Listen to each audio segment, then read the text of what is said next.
Hello and welcome to Chesapeake Weekly Home Edition. Well, we've all enjoyed somewhat of a return to normalcy with so many of us going back to work and stores being open for business, but it's really important to remember that COVID-19 is still a serious threat to our community. So let's go back and take a look, do a little reminder about the things that you can do to help minimize the spread of this virus. Number one, physical distancing. So when you're out and about, maintain that 6 feet of space between you and other people. It's not difficult in most places that you go to, so keep a good solid 6 feet between you and those around you. The other thing is wash those hands. Super easy. My 2-year-old is already a pro. We've been teaching her, so get that soap and warm water and wash those hands constantly throughout the day. And if you have to be out and about, grab that antibacterial and use that when you don't have access to soap and water. And finally, wear a mask. If you are out in public, you've got to be wearing a mask. Science tells us that that helps to minimize the spread of this virus. So if you want to help your neighbors and your community and this entire region get back to normal and stay safe and healthy, you'll wear a mask. So 3 easy things you can do. Of course, maintain that physical distancing, constantly wash those hands, and wear your mask out in public. So, Parks, Rec, and Tourism has done an incredible job over these very uncertain few months that we've been going through, and they've continued to put out lots of content and provide tons of recreational ideas and activities through their social media pages, through video. It was a big change for them, but boy, did they rise to the occasion. So I got to catch up recently with a very busy man, Director of Parks, Rec, and Tourism, Mike Barber. Mike Barber, thank you so much for taking some time out to speak with us. You guys have not stopped through all of this. You've definitely stayed busy. Let's start with where you're at right now. What can people be expecting now? What's available from Parks, Rec, and Tourism?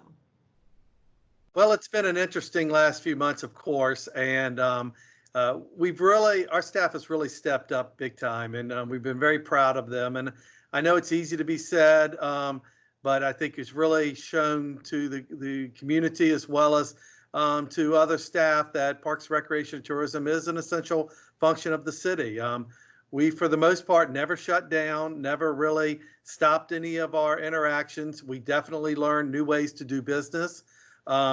We are unique in our department that housekeeping comes under us. Yeah. So with everything that's been going on the past few months, housekeeping most certainly has had even more so point of emphasis, and especially with aging infrastructure like we have in many of our facilities, just to make our staff, our citizens feel safe and feel comfortable in those settings.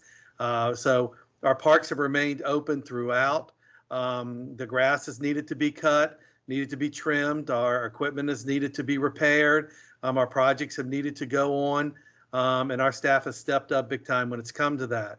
We've also, within our housekeeping department, put in a response team that when we have potential cases or potential positive cases, just on the right way that we should be handling the cleaning and disinfecting of our facilities, the downtime, the ventilation, every part of that, and making sure places are cleaned. High touch areas from day one have been hit a lot more often, sometimes as much as every couple of hours.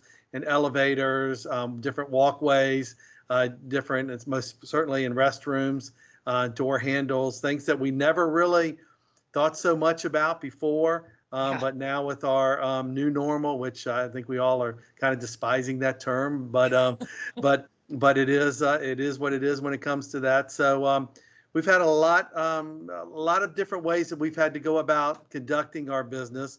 We had a lot of our staff throughout this on some of our facilities that were closed down originally, like our community centers. A lot of those staff stepped up and helped cross-train to help our maintenance folks as well as our housekeeping folks, which really showed a lot of just what their character was, what their thought process was, and really just found different ways to help out that may not be in their normal job description or what they were used to doing every day prior to March, when this really started taking a greater effect on not only Chesapeake but around the world. I think a big thing that's come out of all of this is everybody kind of realizing what's important to them. And I think, like you said, Parks and Rec is so huge to our day-to-day life that you almost don't even notice it until it's gone. You know, I personally, a mom of a toddler, second those parks opened back up, we were there, you know, like that. You don't realize how much you need it. And especially with all the housekeeping services. So anytime a resident steps into a city facility, they're being kept safe and healthy thanks to your staff, which is amazing. Yes, that's true. And like I say, we've had to learn some different ways. And you know, early on, getting products was just a Yeah. challenge. And with the help of our EOC emergency operations team, we were able to get quite a good um, supply of different products that we needed throughout. We always, many times we ran low, but we never ran out. We never got to the point where we were sweating, Yeah. that out. So we did a good job of having that on stock, having that available, and finding very resourceful ways on getting that from day one. Everything from masks to disinfecting to different products to products that were a lot more effective in preventing some of the germs that could potentially be spread. Most certainly. But within our parks, like I say, the trails stayed open the whole Yeah. time. Fortunately, from March to now, we've had pretty good weather as far as temperatures. So that was the one thing they felt like they could do and felt comfortable with was getting out, taking a walk on trails. We've had a lot of folks go to a lot of different parks and trails that they'd never been to before within our city, which has been great for us. Unfortunate, in the big picture of things, but Sure. just some of the from social media posts to just seeing some of our hits and people finding out more information. Dismal Swamp Canal Trail is off the books on just Yeah. how many people are just going there, looking at finding out about it. And then through our trackers, we're being able to find out that attendance is up at a lot of those facilities because just the opportunities to just walk, ride bikes, and skateboard. Our skateboard facility was closed, but most certainly you could utilize a lot of the sidewalks and trails and all to do some of those activities, especially individual activities that people were so used to doing. Sure. So we're very fortunate on doing that and getting kind of a renewed thought process of how important parks are. We were able to even accomplish keeping the maintenance up at these places so the grass never got too high, stayed edged, stayed clean, and stayed pruned. And whereas some of our aspects like athletic field, some of the other where we have more team-oriented activities, that had to go on the wayside during this time period. All of our parks pretty much stayed up, and we got a lot of compliments from people saying, boy, you could see the grass was cut and people were paying attention, and we've really felt good going to the parks, which is a good thing to do because I think just from the mental aspect of all of this, Yes. people just being up in their house the whole time and out on their property and doing yard work and all, which was great, and spending time in the neighborhoods, but people just for their mental wellness a lot of times just needed to get out. And parks were a great escape for folks, and we were glad to Absolutely. help provide that service. And we've got so many unique different parks within Chesapeake. It's really worked out well that you go to a more urban park setting or a more natural setting or a more walker type of setting, and just a lot of different variations within our park system, which we've always tried to promote as being very unique to Chesapeake. Hmm. Yeah, Battlefield Park was my sanity throughout this whole thing. That was my plenty of room for social distancing outside, beautiful. That was my favorite. So, Mike, tell me about some of the projects that you guys have going on because that has not stopped. We're still working our way towards future improvements. Oh, yes, we are. And our Jewel, our splash park, water playground at Yeah. Western Branch Community Center, it is just about completed as we speak. It would not be eligible to be open yet under the governor's guidelines. However, we're hopeful that maybe sometime later this summer or early fall, we can get that open up and give people at least a sneak peek of what is to come on that. We're very excited about that. Yeah. Again, within a couple of weeks, that should be complete and ready to go. And it'll just be another jewel for Western Branch. Also in Western Branch, the phase 2 of our Western Branch Trail down Tire Neck has now been completely asphalted. We are now in the process of getting some benches and trash cans. It just opened up last week. to the public. So now we've got Bruce Road, now Tire Neck, and next is the Commonwealth Railway Trails that will be taking care of. That'll be the next phase that we'll be doing, get that big loop and Western Branch Trail system completed, and also help connect the Suffolk to Virginia Beach loop. The Chesapeake portion of that would be part of that next phase as well. So a lot of good things going on there. In Southern Chesapeake, the Marjorie Rhine Overlook project, which is a huge project, the first step to the full renovation of Northwest River Park. That particular bridge and trail and overlook has been condemned and closed for close to 10 years now. Wow. So it is now being renovated. It's a huge project going through the swamps and through the wetlands out to seeing a beautiful overlook on the Northwest River. That'll be completed later this year, but like I say, right now it is in full progress of being renovated and reconstructed and widened, and it's just going to be a wonderful thing that we can open up later this year. We've added a new playground at Elizabeth River Park, which we're very excited about. It was the only part of that park that was not renovated when we did that a few years ago because it was in such good shape at that time. But now it got to the end of its life expectancy. So that was replaced during the last few months. And we also got a couple projects that had been approved that we're now starting in design. The Arboretum House is going to be redesigned and renovated, as well as Heron Landing Park in the Indian River section of the city. That has now gone to the design phase. So we got a conceptual drawing that we worked with several groups, Friends of Indian River, as well as several other groups throughout the city, helped us plan that park. So now we're taking that conceptual drawing and putting that into real life design and hopefully construction with that later in this fall and early spring. So a lot of good things are going on, and a lot of other new things that people will be able to enjoy are right on our horizon. So we're excited about that as well. I love it. I can't wait for all that stuff. Mike Barber, I think people think of your job as just getting out there and playing all day long, but we know you and your whole team work really, really hard, and we're so thankful. You guys are definitely essential. So thank you for giving us an update today. We're going to send people to your Facebook page, the Parks, Rec, and Tourism Facebook page, which has been incredible throughout all this. And of course, all your web pages to check out all the programming's available, still available this summer. Right. I would like to mention July is Parks and Recreation Month. Yes. So we are having a couple contests and all on our social media. We're having Trivia Tuesdays where we do some trivia questions about some of the virtual programming that we've been doing over the past few months, and people can answer questions and win some little prize packs, and that'll get them into the parks as well to if they can win that. And also we're trying to get over that 10,000 person likes on our Facebook page, and we're so close to it. So we're hoping we can do that during July Parks and Recreation Month. So on Fridays, we're doing a little competition and kind of awarding some of our people that have been our followers and people who have liked our activities and that keep up with what's going on, because that's the best current way to keep up with our current activities. So make sure that people join us, follow us, and like us during Parks and Recreation Month, and you could be a winner. So all right, we're excited about that. How fun. That's awesome. Mike, thank you so much for everything. We'll send people over, and we're going to get you past that 10,000. We're going to get you there. Sounds like a plan. We're looking forward to it. Take care, Mike. The DMV Select in City Hall will reopen on July 20th, but it will only reopen for appointment only. So no walk-ins will be accepted, and you should plan to arrive to your appointment no earlier than 5 minutes before your scheduled time.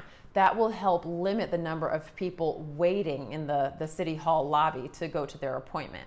And only the person who's involved in the transaction should go to this appointment. You must also wear a mask. So you can make your appointment using the link that is now available on the city's website, cityofchesapeake.net. Okay, cap or no cap? That is the question. Recycling can be tricky, all right? There's a lot to it, and we get it. So that's one of the biggest questions we get, and we've kind of gone back and forth with whether or not you keep the cap on or you take it off when you throw the bottle. into recycling. So we went straight to the experts at TFC Recycling to find out how to handle this burning recycling question. Teresa asks, can the caps from soda bottles be recycled as well as the bottle after it's removed? Good question. So forever and ever and ever, I've been saying leave the caps on. So, but lately, there's a couple of things that have been going on. One is a lot of people don't empty their bottles. So funny thing happened years ago. We were given a tour at the plant, and all of a sudden, our loader operator who picks up the material and puts it into our machinery rolled over this bottle, and it all sprayed on us. Well, it sounded like a cannon going off. So the water or the soda in the bottle, when it goes through our baler, it needs to be smashed. And when it's smashed, it compacts and it goes into this big cube that ends up going to market. So we need everything emptied. To ensure that it's emptied, you take the cap off. So forever, like I said, we've been saying leave caps on because they can shred it all up, and yes, they can recycle it.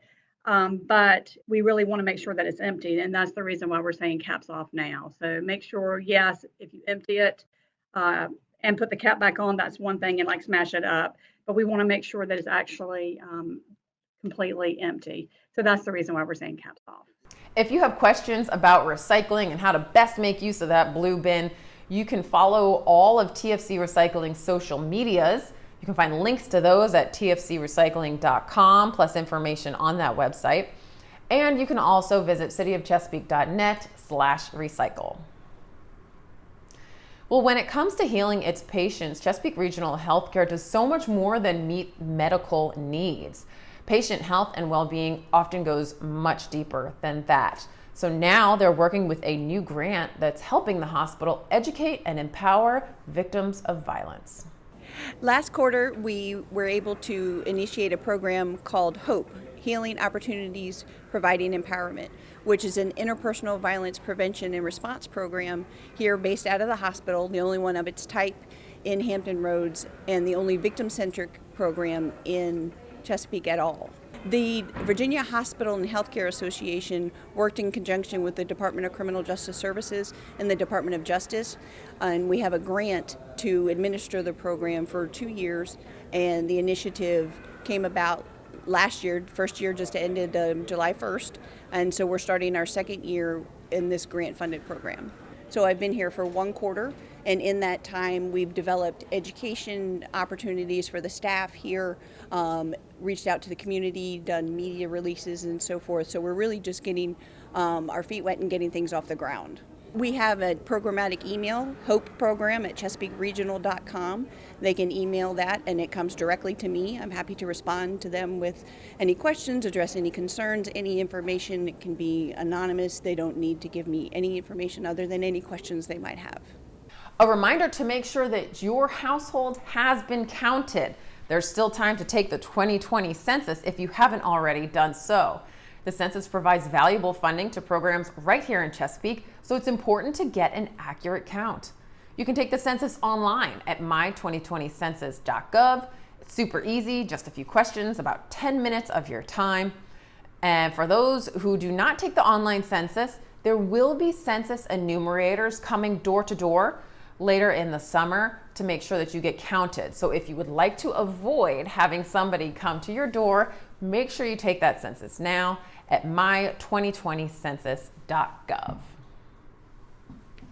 And before we go, a quick reminder that Chesapeake Television's own Jim Hazel is making us all rock stars with some guitar lessons. And his most recent addition is teaching us how to play Wild Thing.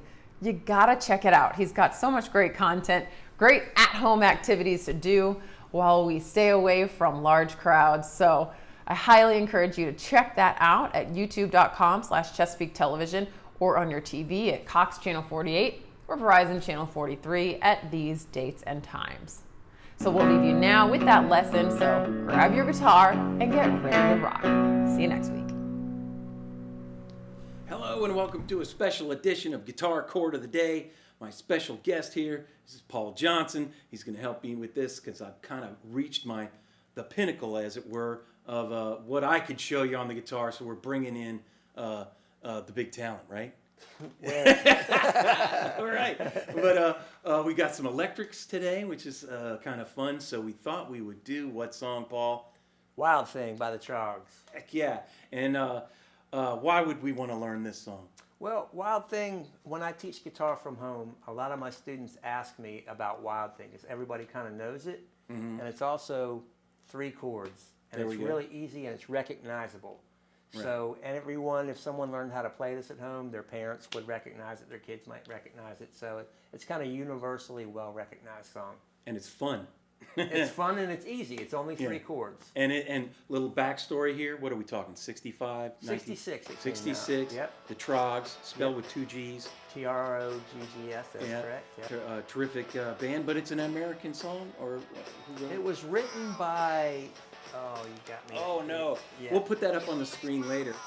Chip Taylor, I believe. Chip it was. Taylor, Yeah. okay. Well, But- we have to fact check. But it is the that. Trogs, but also people might remember it from Jimi Hendrix's famous performance of Yeah, it, he which did was a different actually like version of it. Yeah. a week after it came out, or something like that, Yeah. or the day of, or something crazy. His version was from outer space. Yeah. So we won't do that. We're one. we're not going to hit that high mark on this, but so let's get started. It's in the key of G- A. A. It's rooted in A. Yep, and I'm going to show people how you can play this with only 2 fingers. So if you're a beginner, this lesson is not for advanced guitar players. If you've been playing for a while, you're probably going to get bored and turn us off. So if you're a kid who's never played before, if you're an older adult, a lot of my students come to me in their 40s, 50s, 60s, and learning the guitar can be very overwhelming. It would be like myself trying to learn a foreign language like Japanese. My brain is not a sponge anymore. So a lot of these people are like, I want to learn to play guitar where I can play at a campfire, play for my wife or my husband or my kids. What is the easiest way for me to be able to do that without having to learn theory and a lot of complicated chord patterns and scales? But on that note, we're going to talk about, I think, 3 different chord positions that it could be played in. Like when we learned our chords, we learned, E, A, and D in first position. But most of the song is actually is in a bar chord form. Yeah, the Trogs played it. I'm going to have Jim play it the way the Trogs played it. And I'm going to play it with 2 fingers, and I'm going to play along with Jim at some point so you can hear how the song is recognizable by only playing with 2 fingers on my left hand. Dig it. A up here on the 5th fret, 1, 2, 3, 4, 5, and I'm taking my first finger and putting it on the E string on the 5th fret, and then I'm taking my ring finger and putting it here on the 7th fret on the A string, so I end up with this. And that is an abbreviated version of this, which Jim is playing right now. If you'd like to learn this way as well, it's called a bar chord. You take your first finger and you lay it across the 5th fret like this. You take your ring finger on the 7th fret, your pinky on the 7th fret on the D string, and your middle finger here on the G string. That's what Jim's going to be playing. It sounds like this. The next chord we'll be playing will be a D, and I'm going to be playing it with my first finger on the 5th fret on the A string here, my ring finger on the 7th fret on the D string, and it'll sound like this. Jim will be playing the D full bar chord. Go ahead and show him that. And that is first finger, 5th fret, ring finger, 7th fret, D, G, and B strings, and it sounds like this. So if we play those together, you play the full version, 1, 2, 3. They sound nice together. And then the other chord in the song is first finger, 7th fret. This is an E chord. And I'm going to play the 2-finger version here with your ring finger on the 9th fret, and it'll sound like this. Jim is playing the entire chord, which is first. Same shape. Yeah, as the same other shape, one. but you're just adding the D, G, and B strings like this. And so the basic core of the song is, let's go through the verses of the song real quick. Be like, here we go.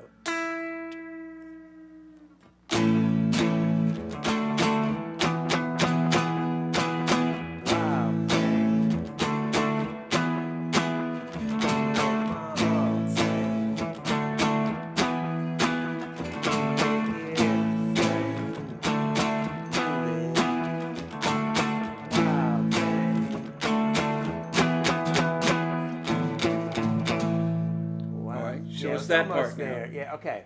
This is the little Wild Thing, I Think I Love You part. And there's a chord that he's playing right here. And he's doing off. So I'm playing barred, the 5th fret, E string, 5th fret, A string. And I'm playing these two without fretting anything with these fingers. So then I'm going back on with my ring finger on the 7th fret. So the simple version here is, and what Jim is doing is actually taking the entire chord off like that. Yep. So that part unto itself is a wild thing, I think I love you. But I wanna know for sure. Come on and hold me tight. I think I love you. 3, 4.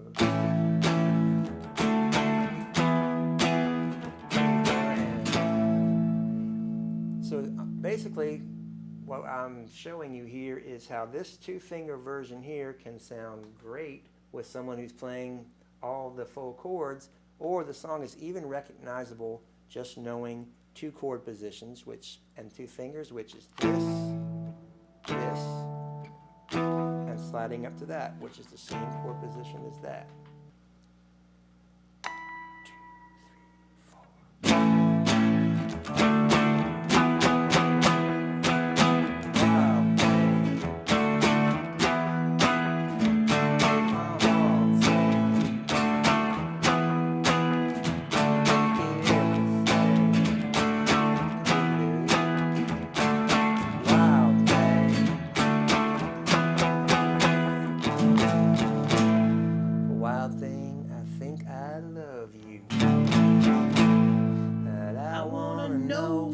Sure.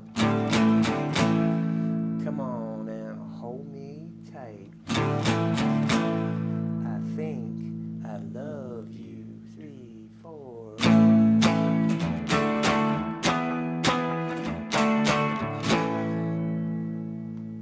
That's pretty much it. But there is another part. It's like the rock up. It's like the 1 chord solo. Show us that. It's a chord solo after the solo, the ocarina solo. Yeah, ocarina. Ocarina. Yeah. You know that Jim part. knows it. There is a little chord breakdown where it stays in the E right here, and it kind of goes like this. It goes.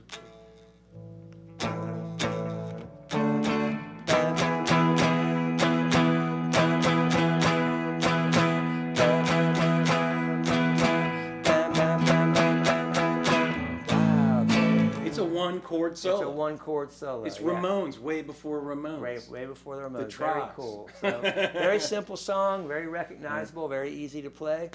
Let's do that one more time. Show them one more time. The 1 breakdown chord on solo. yep. Yeah. 1, 2, 3, 4.